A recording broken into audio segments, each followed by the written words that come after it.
نحمده ونستعينه ونستغفره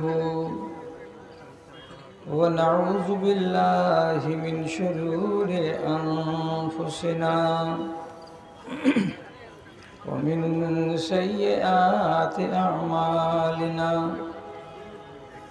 من يهده الله فلا مضل له ومن يضلل فلا هادي له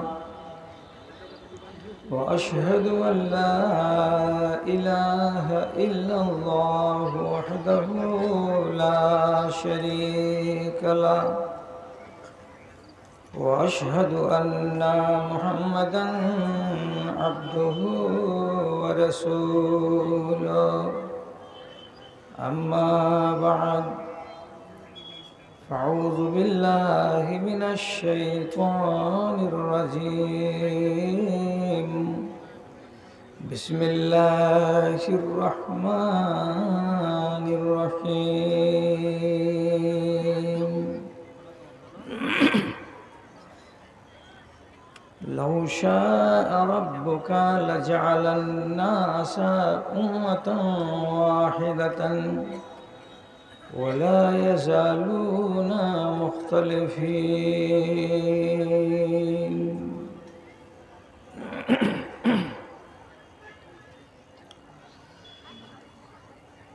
তুমি মুসলিম তোমার রক্তে সজীব হবে ইসলাম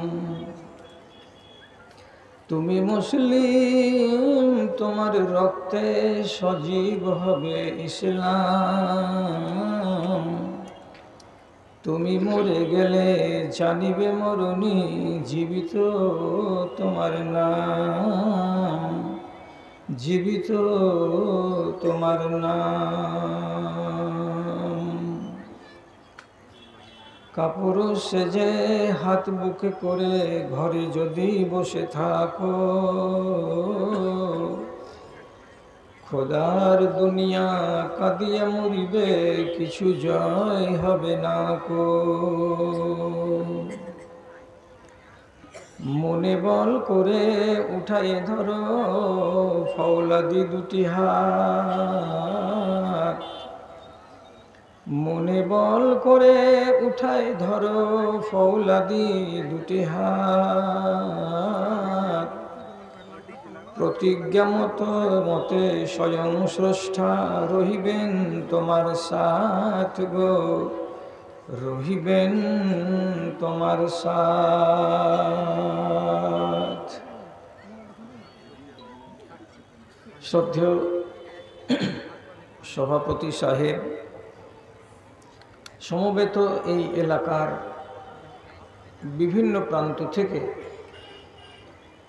দিনের দরদকে সাথে নিয়ে ইমানি জজবাকে বুকে নিয়ে উপস্থিত এই মজলিসের জ্ঞান পিপাসু আমার মুসলিম ভাতৃবৃন্দ তথা পুরুষ প্যান্ডেল থেকে আলাদা মহিলা মহলে আলাদাভাবে বসে থাকা আমার স্নেহের মা এবং বোনেরা আল্লাহর শুকরিয়া আদায় করছি আজকের এই তবলিগি জালসার একটা নিজেকে অংশ হিসাবে তুলে ধরতে পেরে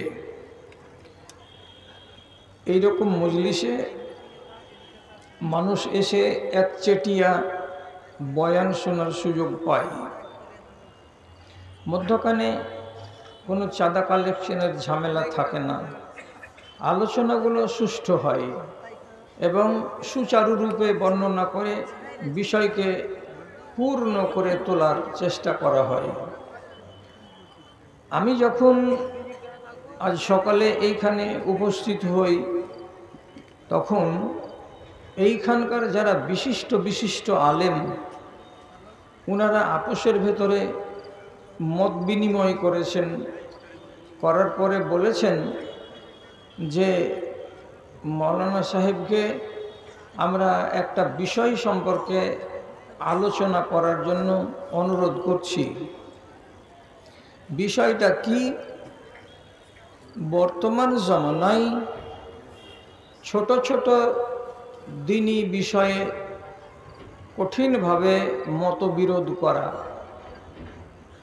বর্তমান জমানায় দিনের কিছু ক্ষুদ্র মসলা মাসাইলকে নিয়ে বেশি বেশি করে বাড়াবাড়ি করা, এই বিষয়ের উপরে আপনাকে আলোকপাত করতে হবে।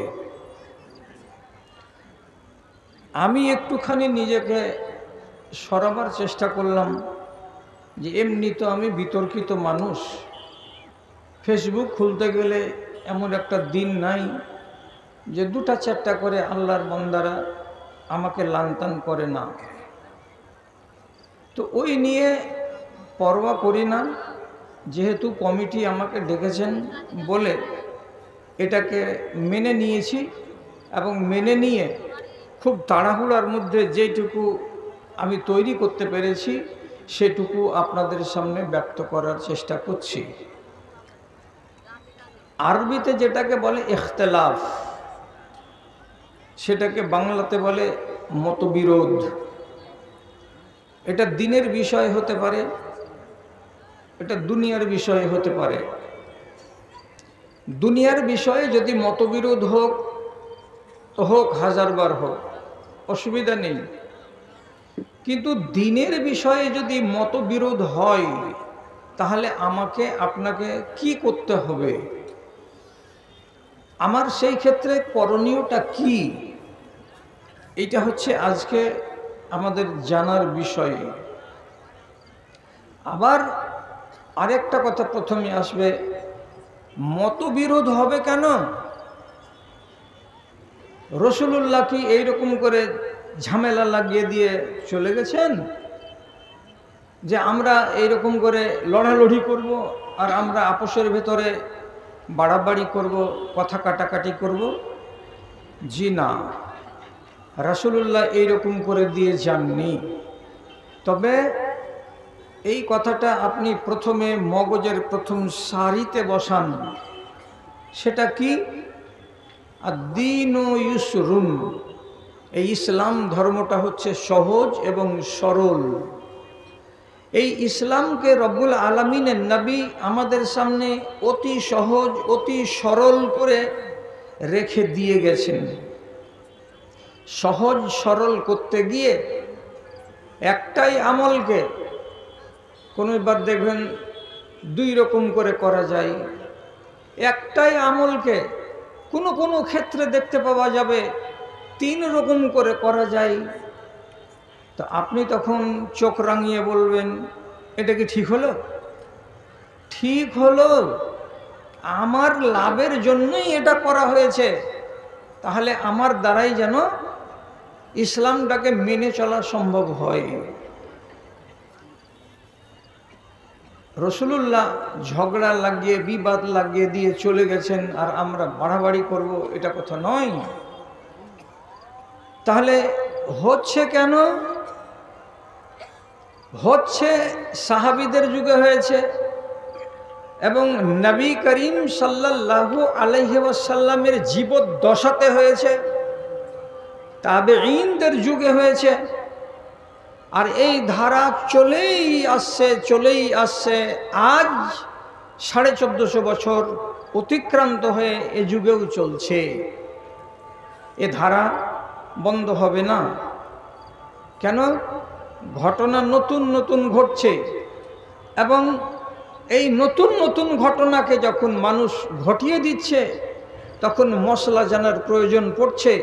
আর মশলাকে জানতে গিয়ে মূল হাদিস আর কোরআনের দিকে নজর নিয়ে গিয়ে তার উপরে ভিত্তি করে রায় দান করতে হচ্ছে। ওর ভিত্তিতে রায় দান করতে গিয়ে আমার দৃষ্টিভঙ্গি এক, আপনার দৃষ্টিভঙ্গি আর এক। তখন আপনি বলছেন আপনার দৃষ্টিভঙ্গিতে, আমি বলছি আমার দৃষ্টিভঙ্গিতে, তখন মশলাটা 2 রকমের হয়ে যায়। এগুলো তো বড় মশলা নয়, এগুলো তো ছোট মশলা। আর এইগুলো যে হবে এটাকে রাসূলুল্লাহর হাদিস থেকেই প্রমাণ করার আগে কোরআন মাজিদ থেকে আপনাকে বলছি, আল্লাহ রাব্বুল আলামিন সূরা হুদের 118 নম্বর আয়াতে বলছেন, কি বলেছেন? লাউ শাআ রাব্বুকা লাজাআলান নাসা উম্মাতান ওয়াহিদাতান। আপনার আল্লাহ যদি চাইতেন তাহলে দুনিয়ার মানুষগুলোকে সবকে এক খেয়ালের, এক মিজাজের, এক মতের মতাদর্শী বানিয়ে রেখে দিতেন। কিন্তু আল্লাহ রাব্বুল আলামিন সবাইকে একই খেয়ালের বানাননি, একই মিজাজের বানাননি, একই ভাবধারার বানাননি।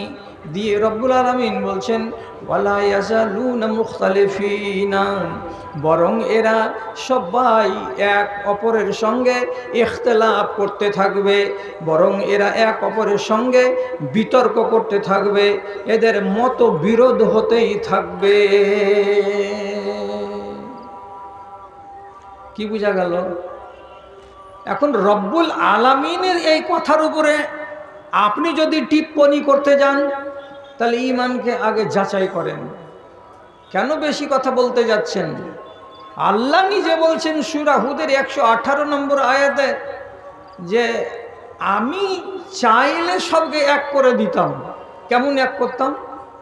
দুনিয়াতে কেউ হানাফি থাকতো না, কেউ শাফি থাকতো না, কেউ নিজেকে মালিকি বলতো না, কেউ নিজেকে হাম্বেলি বলতো না, কেউ নিজেকে আহলে হাদিস বলতো না, কেউ নিজেদেরকে যুব জমিয়তে আহলে হাদিস বলতো না, কেউ নিজেকে আহলুস সুন্নাহ ওয়াল জামাত বলতো না, কেউ এরকম আলাদা আলাদা নাম নিয়ে দুনিয়াতে থাকতো না।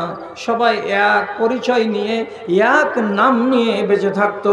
কিন্তু রব্বুল আলামিন বলছেন ওয়ালা ইয়াজালুনা মুখতালিফিনা, কিন্তু এরা এক হবে না, এক করেনি, এরা বিতর্কের মধ্যেই থাকবে এবং এই বিতর্ক নিয়েই এরা বেঁচে থাকবে। হলো এইবার একাধিক পন্থা আল্লাহ রাব্বুল আলামিন আমাদেরকে দিয়েছেন আমাদের ইসলামকে সহজ এবং বোধগম্য করার জন্য। আজকের মগজটাকে আপনাকে একটু চাঙ্গা করতে হবে। কেন যে আমি অন্যান্য দিনের মতো কোনো ইতিহাস, তারিখ, কোনো আজব হাদিস পেশ করে সময় কাটাবো তা নয়। আজকে এই বিষয়ের উপরে কথা বলবো, খুব ছোট ছোট কথা। এক সাহাবীর নাম হলো গাজিয়া রাদিয়াল্লাহু তাআলা আনহু। একদিন রাসূলুল্লাহর কাছে এসে সওয়াল করে বলছেন, আল্লাহ পাকের রাসূল, একটা প্রশ্ন করব। কি প্রশ্ন? তো বলছে, একটা মানুষ যদি জুনবি হয়ে যায় তাহলে সে যদি রাত্রি 8টার সময় এশা নামাজের পরে জুনবি হয় সহবাসের ফলে, ফরজ গোসলটা কখন করবে? রাসূলুল্লাহ তাকে জবাব দিয়ে বলছেন, ও যদি শুয়ে যায় তাহলে যখন ঘুম ভাঙবে রাত্রি 2:30-3টার সময়, তখন সে নিজের ফরজ গোসল করবে। ও যদি মনে করে এক্ষুনি পাক হয়ে যাব তো এক্ষুনি সে পাক হয়ে যাবে। অতএব ফরজ গোসল করার ব্যাপারে এত তাকে পাবন্দি দেওয়া হয়নি, শক্ত করা হয়নি। যখন সুযোগ পাবে তখন সে নিজের পবিত্রতা অর্জন করে নেবে। যদি আল্লাহ তাআলা বলতেন এখনই তুমি সহবাস করে জুনবি হয়েছ, এখনই আগে গোসল করো, তাহলে আপনি ঠেলায় পড়তেন। রাত 8টাতে অপবিত্র হয়েছি, তো রাত 8:30টার মধ্যে আমাকে গোসল করতে হবে। তাহলে এই কানুন যদি নবীজি করে দিতেন তাহলে পরে আমি বিপদে পড়তাম। খুলে রেখে দিলেন কত দূর পর্যন্ত? তোমার দ্বারাই যেন নামাজ নষ্ট না হয় তার আগে পর্যন্ত তোমার এখতিয়ার থাকলো। তাহলে রাসূলুল্লাহ কি করলেন? মশলাটা আমার আপনার সুবিধার জন্য বাড়িয়ে দিলেন। দুই রকমের পন্থা যদি না দিতেন আমার উপরে জটিলতা আসতো। কথা হয়তো বোঝাতে পেরেছি। আর একটা প্রশ্ন করলেন, একজন লোক যদি তাহাজ্জুদের নামাজ পড়ে তাহলে তাহাজ্জুদের নামাজ তো রাতের বেলায় হয়। এ যদি ইচ্ছা করে এশা নামাজকে আদায় করে নেওয়ার পর রাত্রি 9টার সময় তাহাজ্জুদের নামাজ শুরু করে দেবে, তাহাজ্জুদের নামাজ হবে কি না এক। অথবা সেই লোকটা যদি তাহাজ্জুদের নামাজ রাত্রি 2:30 3টার সময় পড়ে তো সেটা কেমন হবে? আল্লাহ পাকের নবী বলছেন তাহাজ্জুদের নামাজ হলো রাতের নফল নামাজ। তোমার জন্য সুবিধা যদি হয় এই রাত্রিতে এখনই পড়ে নাও, আর তোমার জন্য যদি সুবিধা হয় ওই রাত্রিতে, তাহলে তুমি শেষ রাত্রিতে নামাজ আদায় করে দাও। এখন আপনি বলেন, ঝগড়া করবেন? আমাকে কেন এই রাত 10টাতে তাহাজ্জুদ পড়তে বললেন?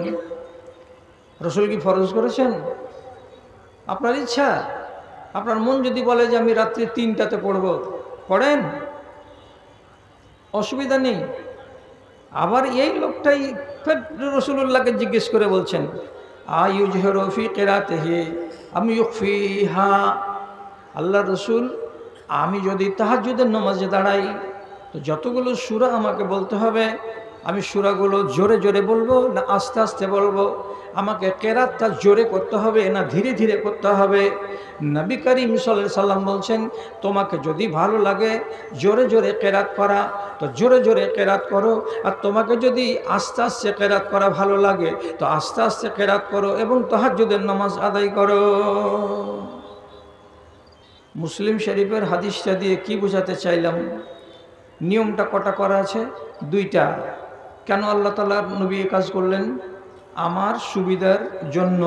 কেন? যে দিন ইসলাম হলো সহজ সরল, একে নিয়ে বেশি বাড়াবাড়ি করতে যেও না। বাড়াবাড়ি করতে গেলে গলাতে তোমার কি হবে? রশি লেগে যাবে, পেঁচিয়ে যাবে, তুমি বিপদে পড়ে যাবে।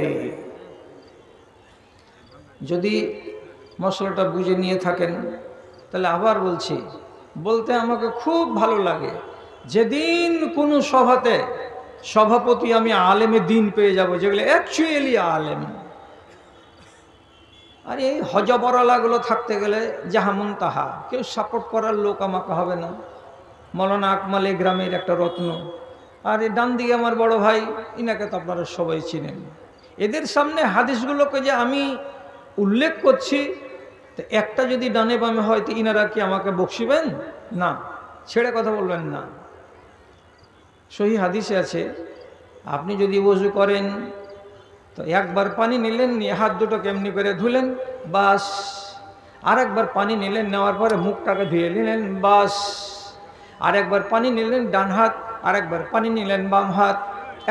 একবার করে পানি নিয়ে আপনি ওযু করে নিলেন। 2-1টা লোক কথা বলেন, ভাল লাগবে কথা বললে। 1 চুল্লু করে পানিতে 1 হাত, 1 চুল্লু পানি নিয়ে এই হাত, 1 চুল্লু পানি নিয়ে ডান পা, 1 চুল্লু পানি নিয়ে বাম পা, একবার করে পানি নিয়ে ওযু হবে? সাহস করতে পারেন না। ওযু হবে?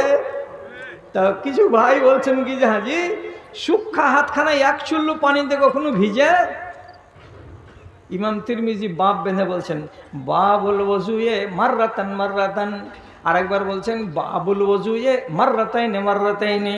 আরেকবার বাপ বেঁধে বলছেন বাবুল ওযুয়ে সালাসান সালাসান। একবার করে পানি নেওয়ার বাব, 2বার করে পানি নেওয়ার অনুচ্ছেদ, 3বার করে পানি নেওয়ার অনুচ্ছেদ। 3 রকমই আমল করতে পারা যায়। কেন এটা করা যাবে? আপনি যদি গোসল করে এক্ষুনি বের হন আর আপনার শরীর যদি কাঁচা কাঁচা হয়ে থাকে, পানি লেগে থাকে, তাহলে এই রকম শরীরে যখন ওযু বানাবেন তখন এই একবার পানি নিতে গেলে আপনার হাত ধোয়া হবে না হবে না? মাথা খাটান, হবে? আগে থেকে তো হাত ভিজা। তাহলে এই মানুষটা যদি একবার করে পানি নেয়, কারেক্ট। শুখা যদি থাকে তাহলে আপনি 2বার নিলেন। 2বার কেন নিলাম? এই জন্য নিলাম যে খায়রুল উমুরি আওসাতুহা, মধ্যমটা করলাম। একটা করতে গেলে সন্দেহ ছিল, 2টা করলাম তো পুরো হয়ে গেল। এই জন্য 2বার যদি আপনি নেন তো সেটাও ঠিক আছে। আবার একটা লোক যদি বলে 3বার করে পানি নেওয়ার আমাকে অনুমতি আছে, অতএব 3বার করে নিব, তাহলে পরে আমার মনের প্রশান্তি হবে, আমার মনের ভেতরে কোনো সংশয় থাকবে না। আপনি 3বার করে যদি পানি নেন তাহলে পানি নেওয়া যায়। আপনি ঝগড়া করবেন খাতা কলম নিয়ে, এই ভেজালগুলা কেন করতে গেলেন আল্লাহ পাকের নবী? তাহলে আমি মাথা মোটা, যে আমি শরিয়তকে বুঝতেই চেষ্টা করলাম না যে আমার লাভের জন্য দেওয়া হয়েছে তা না আমার লোকসানের জন্য দেওয়া হয়েছে। তো বিতর্ক হবেই। কেন? আমার চিন্তা দিয়ে যখন আমি একটা জিনিসকে বুঝব তখন আমার মতো হবে। মৌলানা আব্দুর রহমান সাহেব যখন বুঝবেন তখন হতে পারে আমার মতের সাথে আলাদা একটু হয়ে যাবে, তাহলে সেটাকে যে আপনি ফেলে দিবেন, ফেলতে হবে না। যদি কোনো মশলাতে দ্বিমত হয়ে যায়, দ্বিমত যদি হয়ে যায় তো কি করতে হবে? মক্কা উম্মুল কোরা ইউনিভার্সিটির একজন প্রখ্যাত প্রফেসর, উনি একটা বই লিখেছেন, বইটার নাম হলো সালিকাতুল ইখতিলাফ। যদি মতবিরোধ হয় তো তখন কি করতে হবে, তার শিষ্টাচার কি, তো উনি লিখেছেন 3টা কথা। আমি আর সভাপতি সাহেব একটা মশলাতে দুজন 2 রকম হয়ে গেলাম, ফয়সালা কি দিয়ে হবে? দেখেন দেখেন আমার দিকে, ফয়সালা কি দিয়ে হবে? প্রথম কথা, এটা হতে পারে, অথবা এটা হতে পারে, অথবা এটা হতে পারে। 1 নম্বরটা কি হবে? আফজাল কিংবা মাফজুল। তার মানে কি, আমার দাদাজি আব্দুর রহমান সাহেব যেটা বলছেন এটা উত্তম, এবং আমি যেটা বলছি সেটা অনুত্তম। তাহলে মশলাটা কিসের হলো? উত্তম আর অনুত্তম। দাদারটা হলো উত্তম আর আমারটা হলো কি? উত্তম থেকে কম। তাহলে আমারটা কি চলবে না? কি বুঝা গেল? চলবে না। উনারটা করলে 100 নম্বর, আমারটা করলে 95 নম্বর। আমার নম্বর কম হয়, এটা হবে। আর না হতে কি হবে? রাজেহ এবং মারজু হবে। এর মানে এটা কি?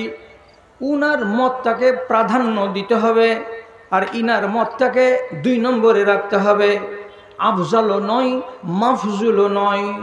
একটা মতকে প্রাধান্য দিবেন আর একটা মতকে প্রাধান্য দিবেন না। যদি এটা করা যায় তো ঝগড়া হবে না। 3 নম্বরে তিনি বলছেন আন্নাসিখ ওয়াল মানসুখ।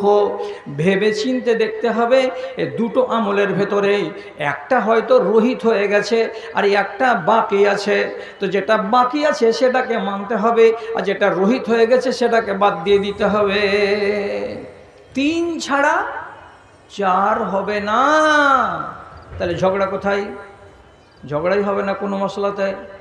কেন?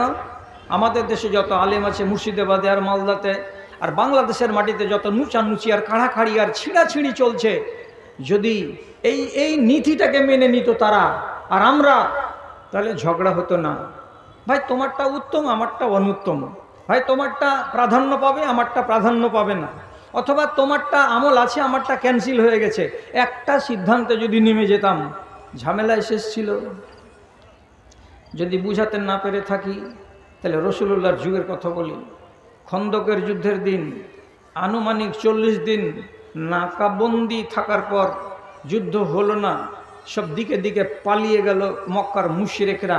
তখন নবীজি বললেন, আমার সাহাবীরা চলো তোমরা নিজের নিজের বাড়ি এবার ফিরে যাই। বাড়ি ফেরার পথে আল্লাহ তাআলা হুকুম করলেন নবীকে, আপনি বাড়ি না গিয়ে সাহাবীদেরকে বলুন, এই যে পূর্ব দিকে গ্রামটা আছে, গ্রামটার নাম বানু কুরাইজা, ইহুদিদের গ্রাম। এরা চরম মুহূর্তে বিশ্বাসঘাতকতা করেছে, অতএব তাদের গ্রামে আমাদেরকে যেতে হবে, তাদের সাথে হিসাব চুকাতে হবে।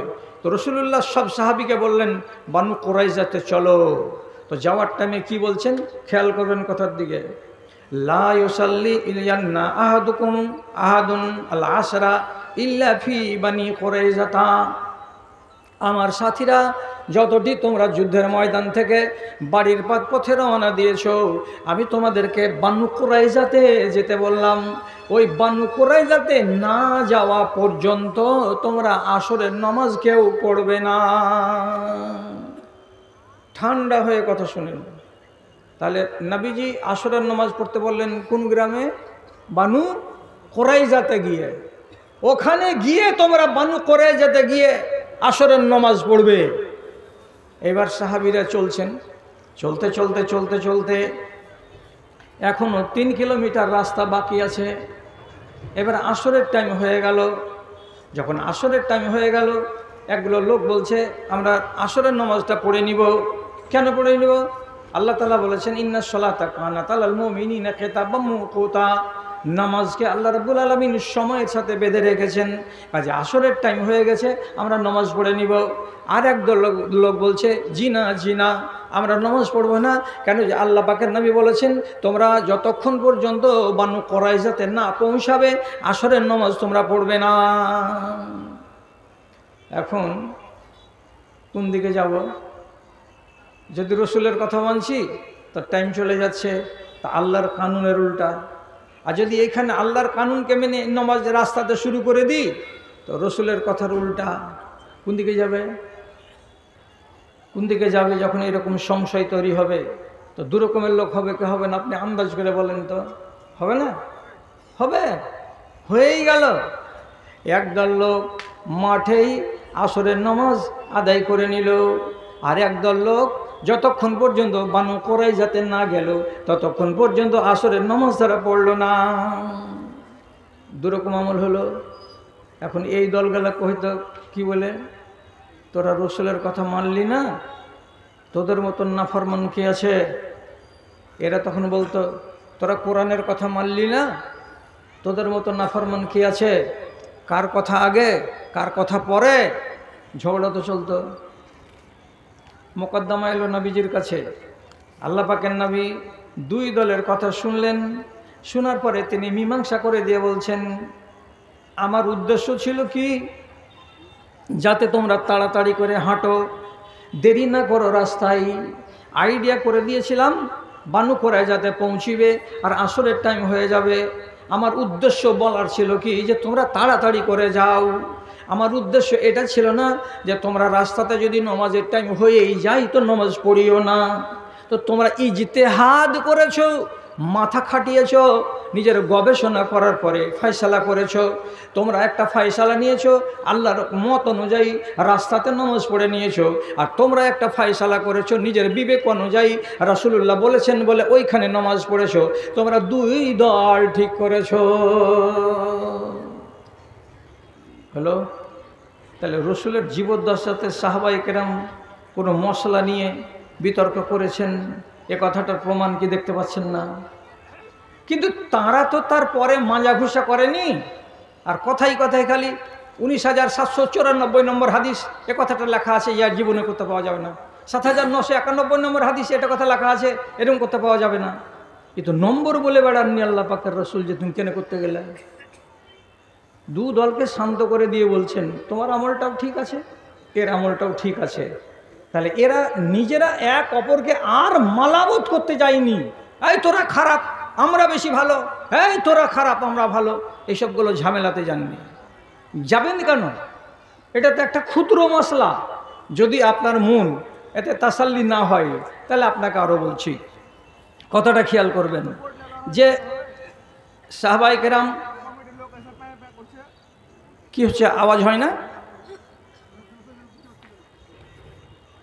কি হচ্ছে ভাই? আচ্ছা হ্যাঁ, আরেকটা কথা আপনাকে বলছি যে এটা তো মানুষের নেচার, বুঝের তফাৎ হতে গেলে বিতর্ক হবে। রাসূল করিম ইন্তেকাল করলেন, লোক যাচ্ছে দেখছে, বাইরে চলে আসছে, তো সবাই বলছে ভাই আল্লাহ পাকের নবী বিদায় হয়ে গেলেন, অর্থাৎ ইন্তেকাল করে গেলেন। এ বলছে ইন্তেকাল করে গেলেন, ও বলছে ইন্তেকাল করে গেলেন। তো যাকে আল্লাহ পাকের নবী নিজে বলেছেন মুহদ্দেস উম্মতি উমার, প্রত্যেক উম্মতের ভেতরে আল্লাহ রাব্বুল আলামিন একটা জ্ঞানী বুদ্ধিমান বিবেকবান মানুষ দিয়েছেন। আমার উম্মতের ভেতরে সবচাইতে বিবেকবান বুদ্ধিমান মানুষ সেটাকে তো হযরতে উমর। উমরের চিন্তা অনুযায়ী আল্লাহ তাআলা কোরআন মাজিদে তিনটা আয়াত নাজিল করেছেন। জমিনে ভাবছে উমর, আর আয়াত তৈরি হচ্ছে কোথায়? তো আসমানে। তাহলে উমরের বিদ্যা কত বড় আর উমরের ইলম কত বেশি ছিল আন্দাজ করেন তো। সেই লোকটা রাসূলুল্লাহর ইন্তেকালের খবর যখন শুনেছে লোকের মুখে, সারাত করে তরবারিকে টেনে দিয়ে বলছে এরকম করে, মান কালা আন্না মুহাম্মাদান কাদ মাত ইউক্তালু বিসাইফি, যে বলবে নবী মুহাম্মদ মারা গেছেন সাল্লাল্লাহু আলাইহি সাল্লাম, সেই মানুষটার গর্দনকে উড়িয়ে দেওয়া যাবে, আমি ওকে বাঁচিয়ে রাখবো না। নবীজি মরেননি, নবীজি ইন্তেকাল করেননি, খবরদার নবীজি মারা গেছেন বলবে না। আজও উমারের তরবারির দিকে দেখে সব লাড়ু সাড়ু হয়ে বলছে, কহিস না, রসুল্লাহ মারা গেছেন না যায়নি, লক করে থাক, দেখা যাচ্ছে কি হবে।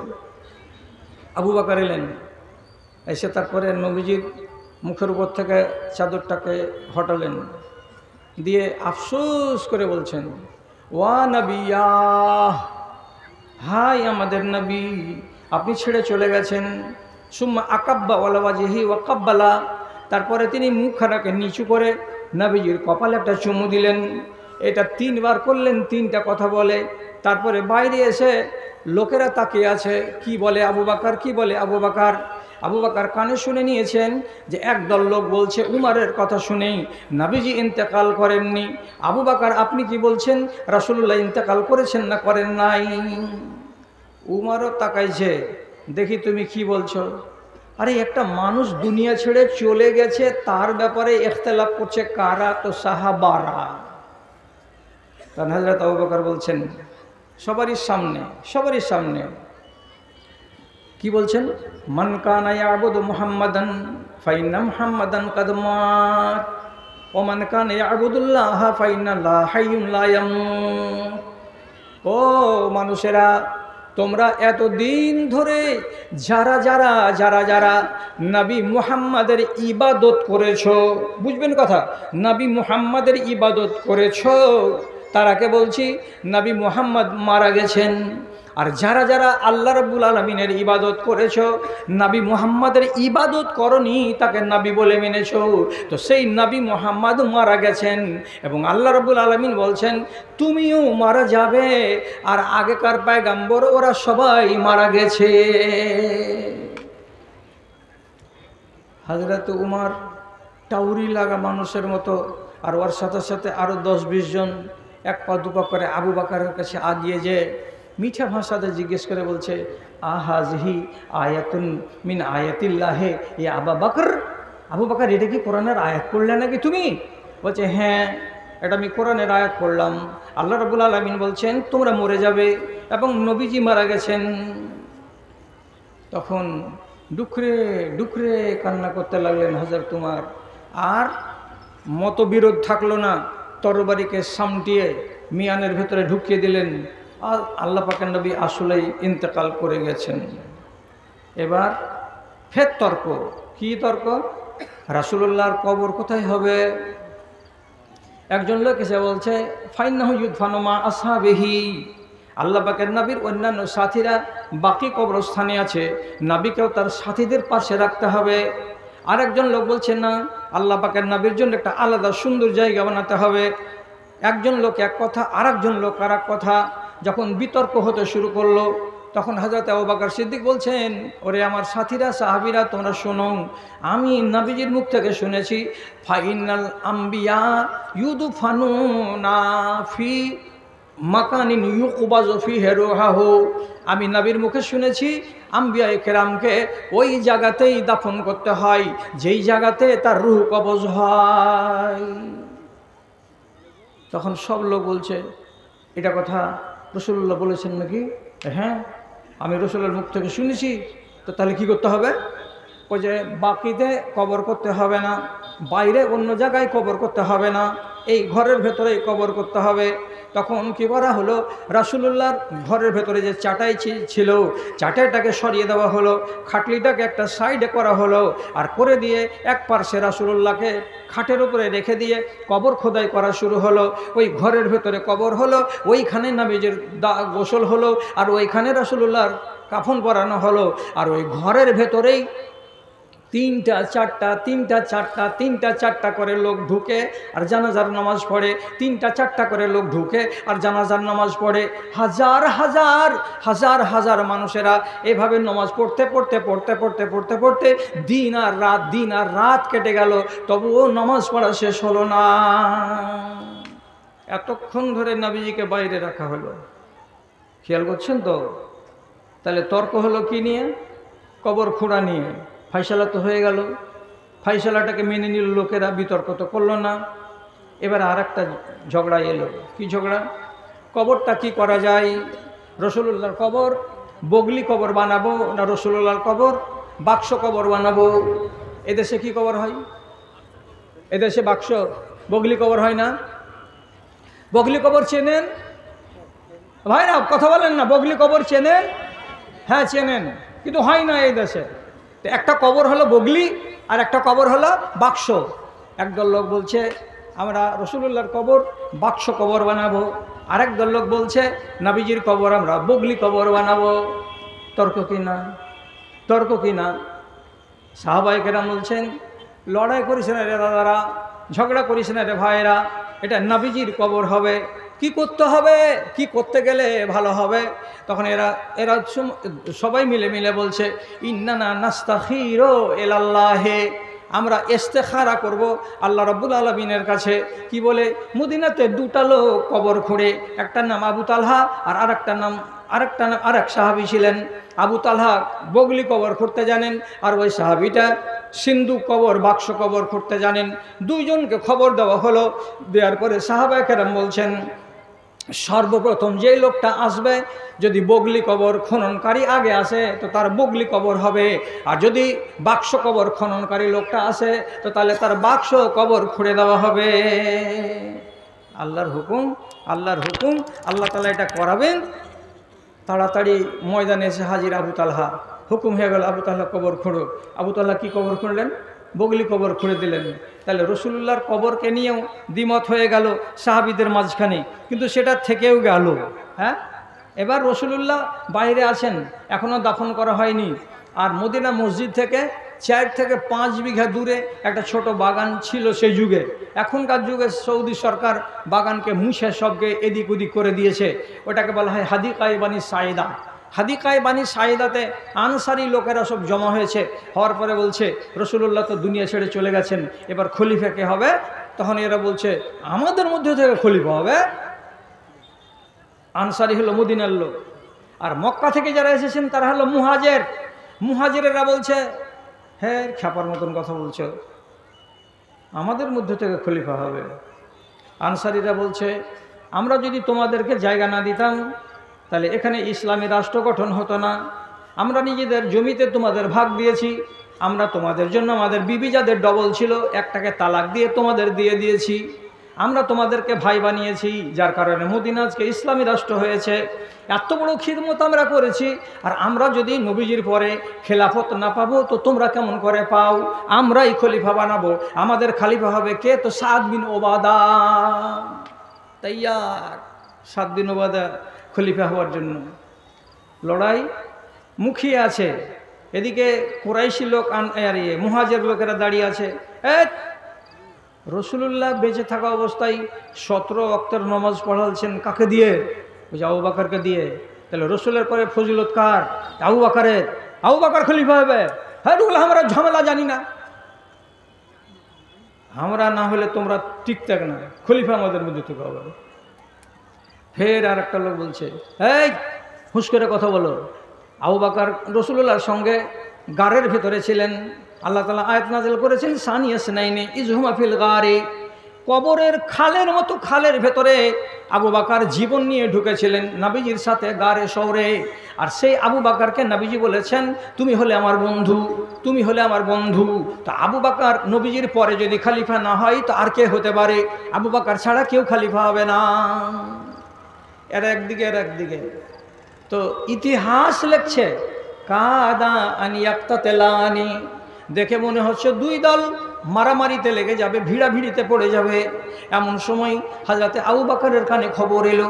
আবু বকর সিদ্দিক উমারকে সাথে করে বললেন চলো উমার, নবীজির লাশ বাইরে থাকলো, এবার আমরা বানি সাইদার বাগানে যাই, সেখানে মুসলমানদেরকে লড়াইয়ের হাত থেকে আমরা বাঁচাই। চলো। যে কথা হতে লাগলো, কথা হতে শেষের বেলায় 2 নম্বর প্রস্তাব এলো। কি বলল?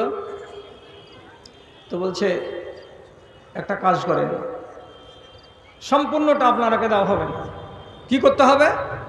মিনকুমুল আমিরু ওয়া মিন্নাল ওয়াজিরু, আপনাদের মধ্য থেকে একটা আমির হবে আর আমাদের মধ্য থেকে একটা মিনিস্টার হবে। আমরা পাবো মিনিস্টারি আর আপনারা পাবেন আমির মানে প্রধানমন্ত্রী। এইভাবে আপনারাকে ভাগ করতে হবে। হযরত আবু বকর সিদ্দিক সবটি মানুষের সামনে ঠান্ডা হয়ে বলছেন, ওরে আমার মুসলমান ভাইয়েরা, তোমাদেরকে একটা কথা বলছি যে এই নবীর উম্মত তোমরা এবং আমরা সব এক, আমাদের কোরআন হলো এক। আমি সেই নবীর কথা বলছি। আল্লাহ পাকের নবী বলে দিয়েছেন তার জীবদ্দশায়, লা খিলাফাতা ইল্লা মিন কুরাইশ। কুরাইশের মানুষ যদি বেঁচে থাকে তো খেলাফতের যোগ্য হলো তারা। খেলাফতের যোগ্য একটা কুরাইশের মানুষ আগে পাবে। অতএব তোমরা খেলাফতের দাবি করিও না। যখন হাদিসটা হযরত আবু বকর সিদ্দিক পড়ে শোনালেন, সমস্ত লোক তরবারিগুলোকে খাপের ভেতরে ঢুকিয়ে নেওয়ার পর সর্বপ্রথম আনসারীদের যেটা ক্যান্ডিডেট সাদ বিন ওবাদা, তিনি এগিয়ে এলেন আর আবু বকরকে বলছেন হাতটাকে বাড়ান। আবু বকর হাত বাড়ালেন। ক্যান্ডিডেট নিজে আবু বকরের হাতে হাত দিয়ে প্রথম বয়াত করে নিয়ে বলছেন, আপনাকে খলিফাতুল মুসলিমিন মেনে নিলাম। ঝগড়া হতে হতে বেঁচে গেল। যেগুলো বিতর্ক উঠেছিল বেবুনিয়া, আনসারীরা জমি ভাগ দেয়নি, আনসারীরা নিজেদের এই মুহাজিরিনদেরকে ভাই বানায়নি, আনসারীরা এদেরকে নিজের বাড়িতে জায়গা দেয়নি। আনসারীরা যদি মদিনাতে মুসলমানদেরকে ঠাঁই না দিত তাহলে রাসূলুল্লাহ হিজরত করে এসে কি ইসলামী রাষ্ট্র বানাতে পারতেন না? তাহলে এদের কুরবানি কম নয়। এই জন্য হাত উঁচিয়ে উঁচিয়ে যে স্লোগান দেওয়া, আমরা হব খলিফা, আমাদের হবে খলিফা, এটা তো ভিত্তিহীন কথা নয়। তাহলে বুঝবার তফাৎ হওয়াতে সাহাবায়ে কেরামদের ভেতরে ইখতিলাফ হয়েছে। ইখতিলাফ থেকে যায়নি, ইখতিলাফ দূরীভূত হয়ে গেছে। একজন আরেকজনকে কেউ খারাপ চোখে দেখেনি। আর বিভেদ মতবিরোধ সাহাবীদের ভেতরে থেকেই গেছে, একগুলো মশলাতে মিটে যায়নি। উনি একজন সাহাবী একদিকে, আরেকজন সাহাবী আরেক দিকে, ওই হালাতেই ওনারা কবরে চলে গেছেন। তো আপনি বলবেন কে ভুল করে গেল? আরে বাবা, এটা গৌণ কথা, একটা ছোট্ট মশলা। এই ছোটোখাটো মশলাকে নিয়ে আপনি মাথা গরম করবেন না, দিন এখানে বরবাদ হয়ে যাবে এমন চিন্তা ভাবনা করিয়েন না। তাহলেই তো আপনার মাথাটা হালকা থাকবে। আপনাকে একটা কথা বলি, রাসূলুল্লাহ যেদিন মেরাজে গেছিলেন আসমানের সফরে, তো আসমানের সফর শেষ করে এসে যখন সামনে এলেন সাহাবীদের, তো রিপোর্ট শোনার পরে সাহাবায়ে কেরামরা বলছেন, আল্লাহ পাকের নবী আসমানের সফরে গিয়ে রাতের বেলায় আল্লাহ তাআলাকে স্বচক্ষে দেখে এসেছেন। কথা বুঝলেন? স্বচক্ষে দেখে এসেছেন। এটা বলছে কে?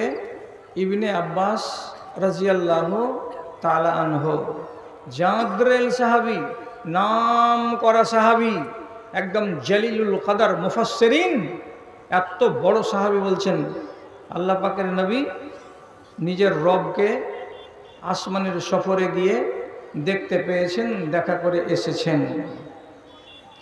মা আয়েশার কানে খবর গেল। আম্মা আয়েশা যখন শুনতে পেলেন যে ইবনে আব্বাস বলছেন এই কথা, তখন মা আয়েশা কি বলছেন? মান কালা আন্নান নাবিয়্যা রাআ রাব্বাহু ফি লাইলাতিল মিরাজে ফাইন্নাহু কাযিবুন। যে ব্যক্তি বলবে আল্লাহর নবী নিজের রবকে স্বচক্ষে দেখতে পেয়েছেন, এ কথাটা যারা যারা বলবে তারা মিথ্যাবাদী, সে সত্য কথা বলে না। ইবনে আব্বাসের মতো এত বড় সাহাবী, তার কথা কি বলছেন?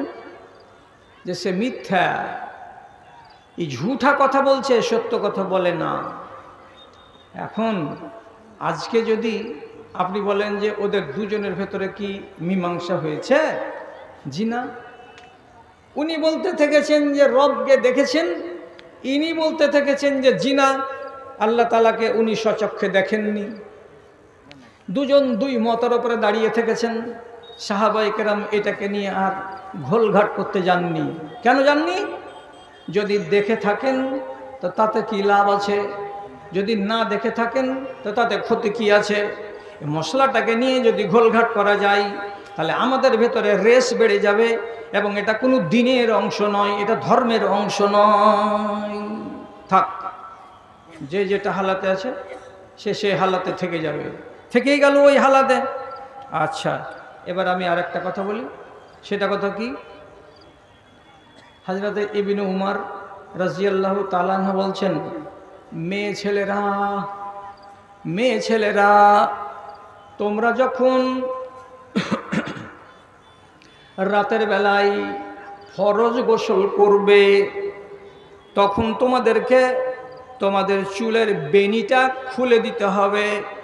চুলের বেনিটাকে কিংবা চুলের গুচ্ছাটাকে, খোপাটাকে খুলে দিতে হবে। আর খুলে দিয়ে সব জায়গাতে তোমাদেরকে পানি পৌঁছানোর ব্যবস্থা করতে হবে। কে বলছেন? ইবনে উমর রাদিয়াল্লাহু তাআলা আনহু। ইনি এক নাম করা সাহাবী। আম্মা আয়েশার কানে খবর গেল।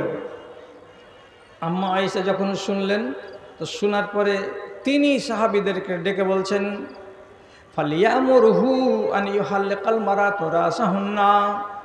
ওরে, তোমরা কোনো একটা লোক আব্দুল্লাহ বিন উমরের কাছে যাও, আর যাওয়ার পরে বলো, তুমি এমন করে মেয়ে ছেলে পিলেগুলোকে জুনবি হালাতে তাদের খোপা খুলতে কেন বলছো? বরং তোমার ফতোয়া দেওয়া উচিত কি যে ও মেয়ে ছেলেরা, তোমরা তোমাদের মাথাগুলোকে নেড়া করে নাও, মাথাতে যেন তোমাদের চুলই না থাকে। এটা ফতোয়া দাও। কেন এটা ফতোয়া দিতে গেলে? চুল খুলে দিতে হবে, বেনি খুলে দিতে হবে, এটা ফতোয়া তুমি পেলে কোথায়? এটা থমকে গেলেন ইনি। এবং যারা যারা শুনেছে তারা বলছে, মা আয়েশার কথাটা শুনবো না আব্দুল্লাহ বিন উমরের কথাটা শুনবো? তা আম্মা আয়েশা কি বলছেন? বলছে, আমি নিজে জুনবি হয়েছিলাম এবং আমি এবং রাসূলুল্লাহ আমার স্বামী, আমরা দুজন একসাথে এক বালতি থেকে পানি নিয়ে ফরজ গোসল আদায় করেছি। কিন্তু আমি কেমন করে গোসল করেছি? হাতে করে তালুতে পানি নিয়েছি, আর নেওয়ার পরে চুলের গোড়াতে ঢেলে দিয়ে এমনভাবে ঢেলেছি যাতে চুলের ভিতর চামড়াগুলো ভিজে যায় আর চুলগুলো যেন শুকা থেকে যায়। কেন যে মেয়ে ছেলের চুল যদি রাতের বেলায় ভিজে যায়, শুকাতে বড্ড কষ্ট হবে। তার জন্য আমি নিজে কি করেছি, পানি এমন করে ঢেলেছি যে চুলগুলো যেন শুকা থেকে যায়, চুলগুলো যেন না ভিজে। আর এইটা করে আমি জুনবি গোসল করেছি, ফরজ গোসল করেছি, তাতে আমার স্বামী আমাকে নিষেধ করেন নাই। তাহলে এটার উপরে তুমি কেন এমন ফতোয়া দিতে গেলে যে তোমরা চুলের ঝুঁটিটাকে খুলে দাও? বিতর্ক হয় না? তো এইরকম বিতর্কগুলো কি একটা, দুটা, তিনটা, চারটা হয়েছে? একটা, দুটা, তিনটা, চারটা নয়। এমন মশলা আছে, শুনে তাজ্জব করবেন না। হযরতে উমর আর আব্দুল্লাহ বিন মাসউদ, এরা দুজন হলো সবচাইতে দামি কারি, এরা ভালো কোরআন পড়তে জানে। তো আব্দুল্লাহ বিন মাসউদের সাথে হযরতে উমর রাদিয়াল্লাহু তাআলা আনহুর 100টা মশলাতে বিভেদ। কয়টা? 100টা। ইনি বলছেন এক, ইনি বলছেন এক।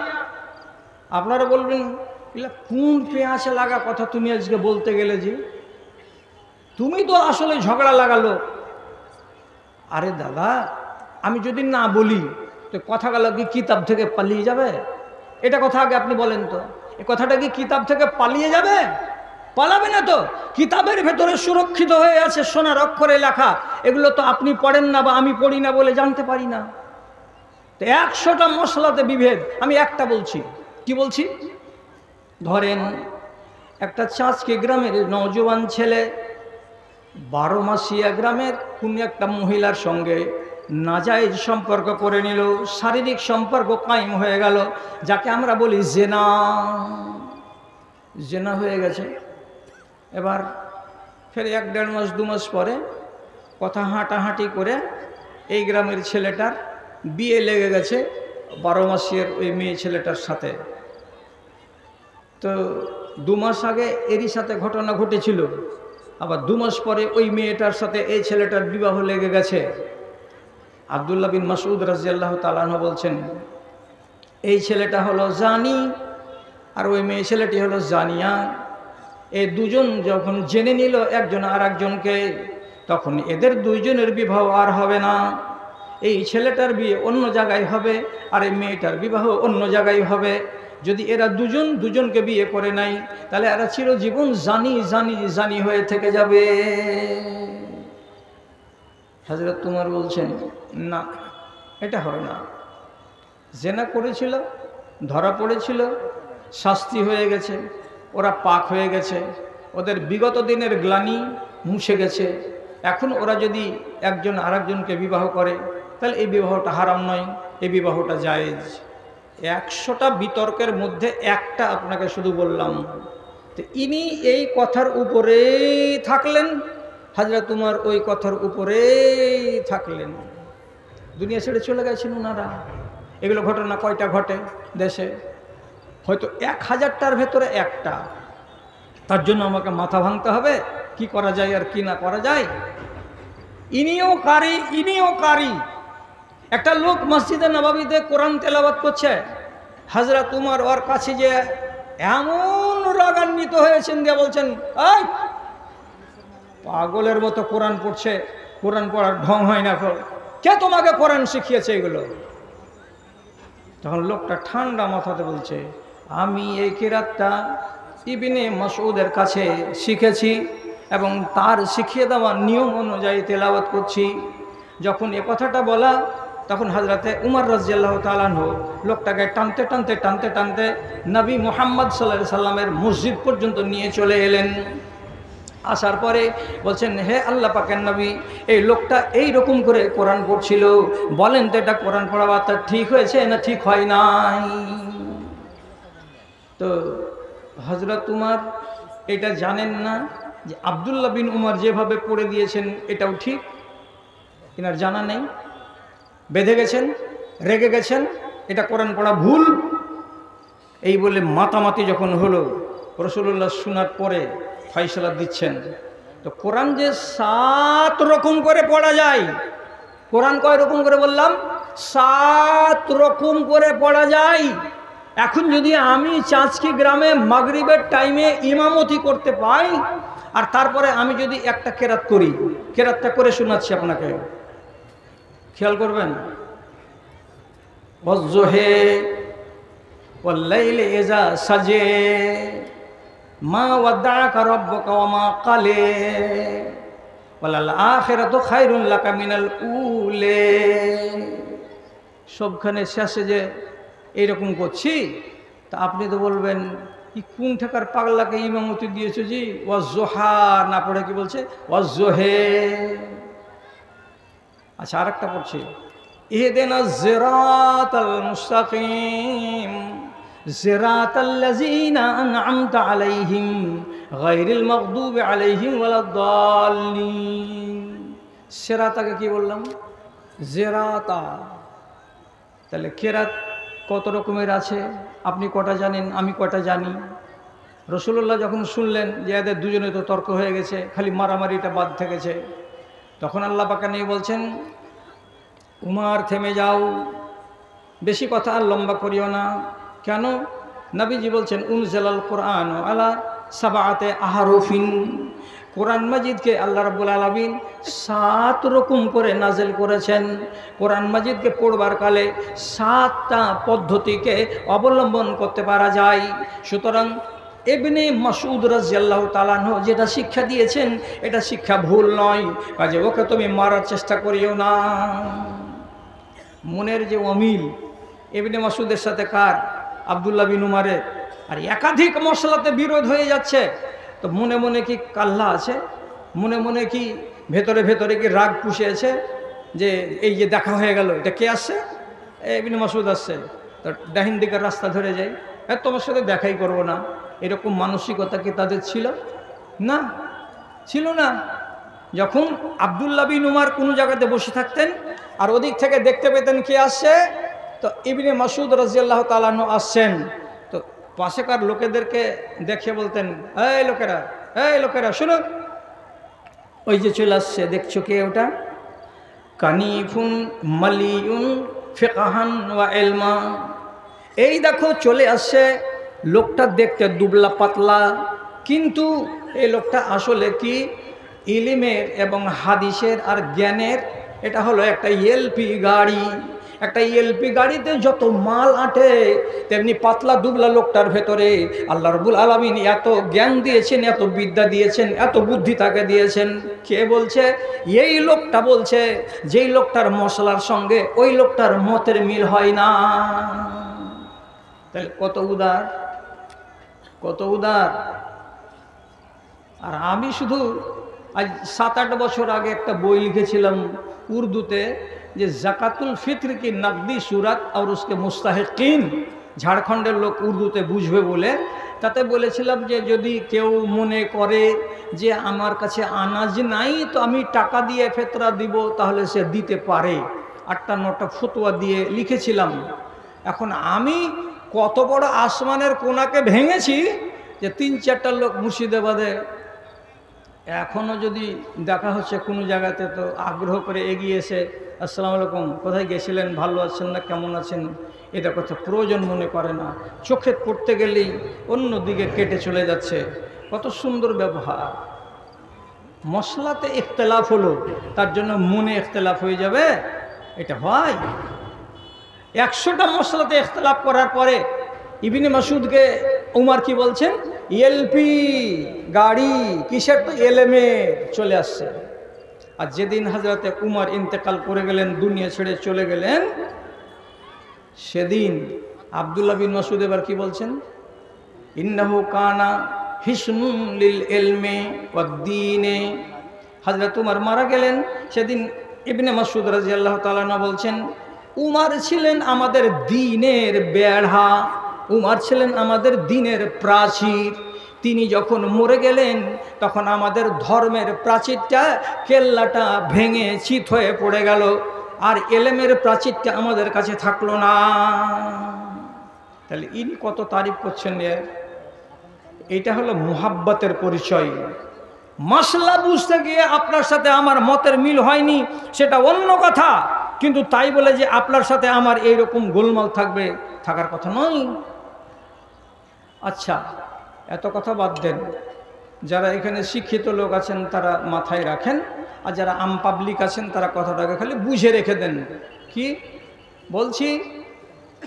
সৌদি আরবে দুজন নামকরা আলেমে দ্বীন 2000 শতাব্দীর শেষ লগ্নে দুনিয়া থেকে বিদায় হয়েছেন। ইতিহাসের পাতাতে তারাকে ধ্রুব তারার মতো দেখতে পাওয়া যায়, সারা রাত আলো দেয়, ধ্রুব তারা। একটার মুহাদ্দিসের নাম ইমাম ইবনে বাজ রাহিমাহুল্লাহ, আর একটা আলেমের নাম আল্লামা আলবানী রাহিমাহুল্লাহ। দুজনই হচ্ছেন গ্রেট আলেম, গ্রেট।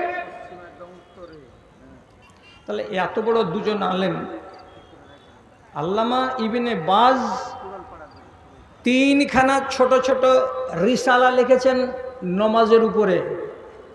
বইটার নাম কি? সালাসো রাসায়েলা ফি সলাতে, নমাজের ব্যাপারে 3খানি পুস্তিকা। এটার নাম, এটা লেখককে আল্লামা ইবনে বাজ রাহমাতুল্লাহ আলাইহি। একটা বই হলো নমাজের আরবিতে, আর আল্লামা আলবানী রহমাতুল্লাহ আলাইহি একটা বই লিখেছেন উনি নমাজের ব্যাপারে। উনার বইটার নাম কি? সিফাতু সলাতিন নবী, নবীজির নমাজের পদ্ধতি। তাহলে এই এক বাগ এলেমের একটা বই লিখলেন, উনি এক বাগ, উনি একটা বই লিখলেন। দুজনই সৌদি আরবের আলেম, দুজনের বইকে আপনি তো ভাই আম পাবলিক, আপনার তো এগুলো করার নয়, শুধু শোনার। যারা আলেম আছেন এখানে বসে তারাকে বলছি, 2খানা বইকে বাজার থেকে নিয়ে এসে বাড়িতে বসুন, আর লাল কালি নিয়ে বসুন, আঁক দিয়ে দিয়ে চিহ্নিত করুন। 40টা মশলা পাওয়া যাবে, 40টা মশলা এমন পাওয়া যাবে যে ইমাম আলবানী রাহমাতুল্লাহ আলাইহি আল্লামা বাজ রহমাতুল্লাহ আলাইহির সঙ্গে বিরোধ করেছেন। উনি ইনার মশলাগুলোকে মানেননি। আল্লামা